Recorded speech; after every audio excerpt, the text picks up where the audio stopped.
इस सेशन में हम इंटरफेस पार्ट को कंटिन्यू करते हुए हम जानकारी लेंगे कौन कौन से और पार्ट्स हैं कोरल ड्रॉ के इंटरफेस में जो इम्पोर्टेंट है और जिनकी जानकारी होना हमें ज़रूरी है। तो आइए देखते हैं। यहाँ पे सबसे पहले हमने देखा अनटाइटल 1 में 3 पेजेस अवेलेबल हैं। फर्स्ट पेज है, ये सेकंड है, ये थर्ड पेज है, और यहाँ पे अनटाइटल 2 में जिसमें केवल एक ही पेज है। आप इन पेजेस पे यहाँ से इन बटन्स के साथ भी जा सकते हैं। जैसे कि यदि आप इस बटन पे क्लिक करें तो आप प्रीवियस पेज पर जाएंगे जो कि पहला है, और इस बटन पे क्लिक करें तो नेक्स्ट पेज जो कि आपका दूसरा पेज है। अब ये पेज बटन यहाँ डिसेबल हो गया है क्योंकि इससे अधिक पेज आपके पास यहाँ नहीं है। तो डायरेक्टली फर्स्ट पेज पे जाने के लिए मैं इस बटन को क्लिक करूँगा जो कि मुझे फर्स्ट पेज पर ले जाएगा, और लास्ट पेज पे जाने के लिए मुझे इस बटन को क्लिक करना है, मुझे लास्ट पेज पे ये बटन ले जाएगा। नया पेज जोड़ने के लिए आपको केवल यहाँ प्लस पे क्लिक करना है। आपके पास जहाँ आपका पेज सिलेक्टेड है उसके साथ ही नया पेज अवेलेबल हो जाएगा। जैसे आप यहाँ न्यू पेज बटन पे क्लिक करेंगे तो आपके पास एक पेज और अवेलेबल हो जाएगा, और इस तरह से आप पेजेस को जोड़ सकते हैं अपने पास। इसके अतिरिक्त भी पेजेस में काफ़ी सारी कमांड्स अवेलेबल है। जैसे मैं यदि यहाँ राइट क्लिक करूँ तो मैं यहाँ से रीनेम पेज कर सकता हूँ, इंसर्ट पेज आफ्टर अर्थात इसके बाद कोई पेज जोड़ सकता हूँ, इंसर्ट पेज बिफोर अर्थात इस पेज से पहले कोई पेज जोड़ सकता हूँ, डुप्लीकेट पेज मैं कोई डुप्लीकेट पेज भी यहाँ से बना सकता हूँ। मैं चाहूँ तो डिलीट कर सकता हूँ पेज को। जैसे मान लीजिए मुझे ये पेज नहीं चाहिए तो मैं डिलीट कर देता हूँ, ये पेज यहाँ से चला जाएगा।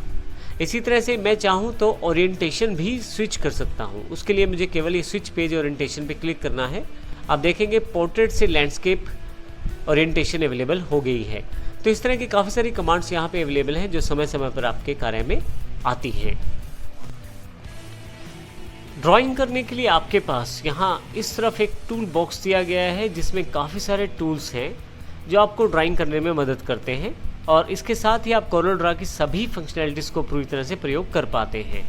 यदि आप यहाँ देखें तो पिक टूल, माउस नीचे लेके जाएं, shape tool, crop tool, zoom tool इत्यादि काफ़ी सारे टूल्स यहाँ पे हैं।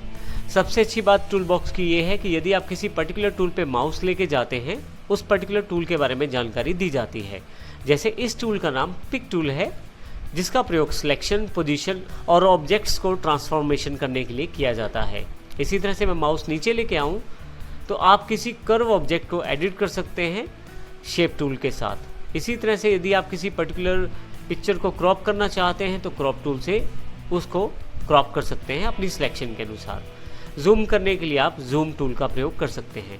तो यहाँ पे काफ़ी सारे टूल दिए गए हैं। हम आने वाले सेशंस में बारी बारी से इन सभी टूल्स की जानकारी लेंगे और देखेंगे किस प्रकार इन टूल्स का प्रयोग किया जाता है। इसी के साथ आपके पास यहाँ ऊपर की तरफ हॉरिजॉन्टल रूप में और यहाँ नीचे की तरफ वर्टिकल रूप में रूलर दिए गए हैं, अर्थात एक तरह से स्केल दिए गए हैं आपको। ये स्केल्स के साथ साथ आपको एक्सिस की ऑप्शंस या एक्सिस की जानकारी भी देते हैं या कोऑर्डिनेट्स की जानकारी देते हैं। जैसे अगर मैं ये जानना चाहता हूँ कि ये मेरे पास ये जो अवेलेबल रेक्टेंगुलर है वो कौन से कोऑर्डिनेट पे है, तो आप ध्यान से देखें तो आपके पास यहाँ पे अलग अलग तरह की लाइंस हैं जो यहाँ से इंडिकेट करते हैं कि आपका जो कोऑर्डिनेट है। जैसे मैं माउस को यहाँ क्लिक करके मूव करना शुरू करूँ, मैं यहाँ ड्रैग करके रख सकता हूँ और मैं ये देख सकता हूँ 50-50 के कोऑर्डिनेट पे ये ऑब्जेक्ट मेरे पास अवेलेबल है। इसके अतिरिक्त ये ना केवल 50-50 कोऑर्डिनेट की जानकारी देता है बल्कि ये आपको स्केलिंग अर्थात मिलीमीटर्स में ये जो रूलर है कार्य कर रहा है इसकी जानकारी भी देता है। यदि आप यहाँ देखें तो मिलीमीटर्स दिया गया है जो ये जानकारी देता है आपका रूलर इस वक्त मिलीमीटर के साथ कार्य कर रहा है। यदि मैं इसको चेंज करना चाहूँ तो इसको आसानी से चेंज कर सकता हूँ। बाहर कहीं भी क्लिक कीजिए और आप इसको इंचेस में कन्वर्ट कर लीजिए। आप देखेंगे यहाँ पे इंचेस से रिलेटेड यूनिट्स अवेलेबल हो गई हैं और यहाँ इंचेस को दिखाया गया है।